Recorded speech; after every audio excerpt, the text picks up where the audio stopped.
today I want to introduce a few people of importance here. My boss, Anne-Marie Schubert, the district attorney, is here. And my favorite board supervisor member, Susan Peters, is here.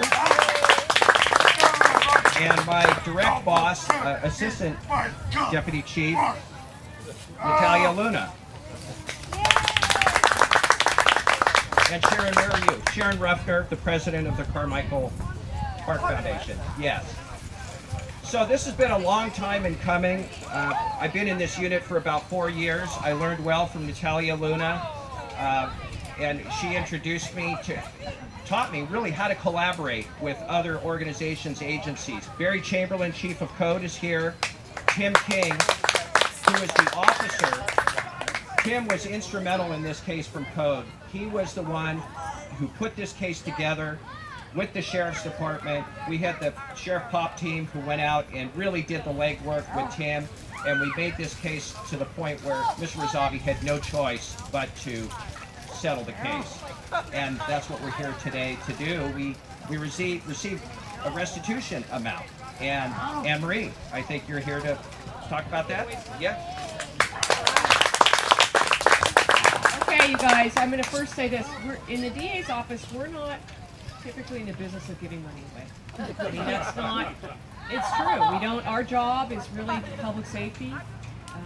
But what we've learned in the last couple of years, and a lot of it's through Natalia and Ron's incredible work along with our partners and the Sheriff's Department Code Enforcement, is that in all honesty, it does take a community to make us safer and make us better.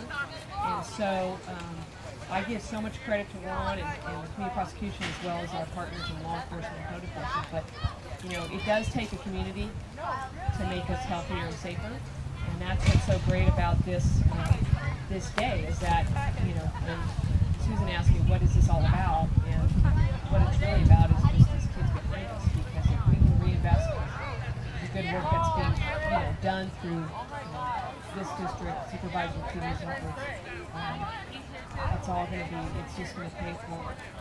And so I just give a lot of credit to the team that did this, and I'm just, you know, I'm really proud to stand here and give this money, which is pretty amazing to have a check to give to a Parks Foundation. Because there's no doubt in my mind that this will help you change lives of some of these kids that are standing behind us. So I give a lot of credit to everybody here, particularly Supervisor Peters, for this recommendation to give it to you guys. So thank you for everything. Thank you to everybody else. Supervisor Peters, and you might want to catch it before it bounces, because, you know, it counts up like a public. I'm just teasing. So I'm Sharon Ruffner, and I'm the president of the Carmichael Parks Foundation, and much more. My home is just right there in the back Ball Diamond. I've lived there since 1985. I've taught exercise classes for the Park District since 1987, and I've been with the foundation for about 6 years. And literally, this check will give every scholarship needed from July through December. We essentially have just taken care of the rest of the year. So this is huge, because in the last year we voted as a board to not only continue to subsidize 50% of a scholarship for any recreation program, but if children want to register for multiple programs during the year, they can get another scholarship. So whether it's basketball or after-school hangout or summer camp or the wonderful B Street playwriting program that we just completed, this is going to make a huge, huge difference. So when Ron called me and he said, "Oh, it's not that much," I said, "You do not understand.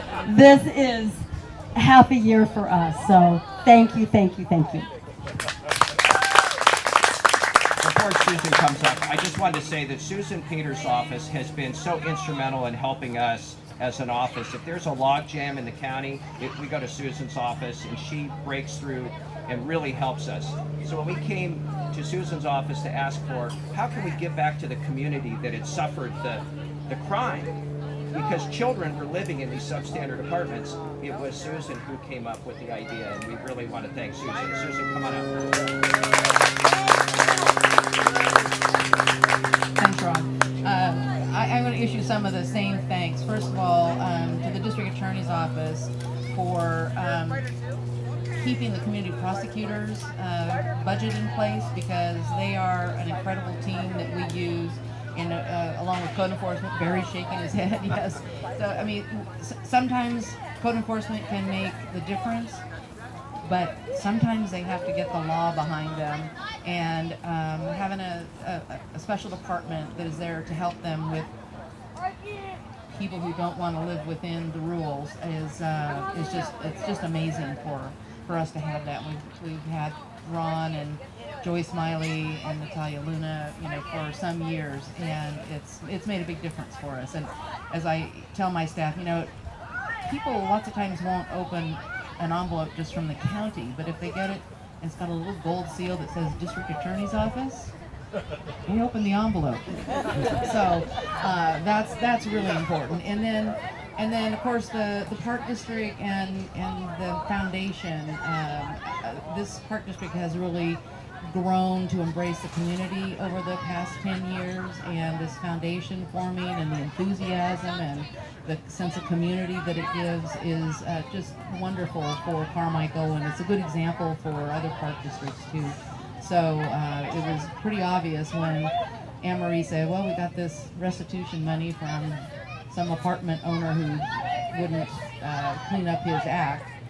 It was pretty easy to suggest where it should go. So good luck to you. It sounds like you've spent it well already. And on to September 7th, and I hope you're all coming to the event on September 7th.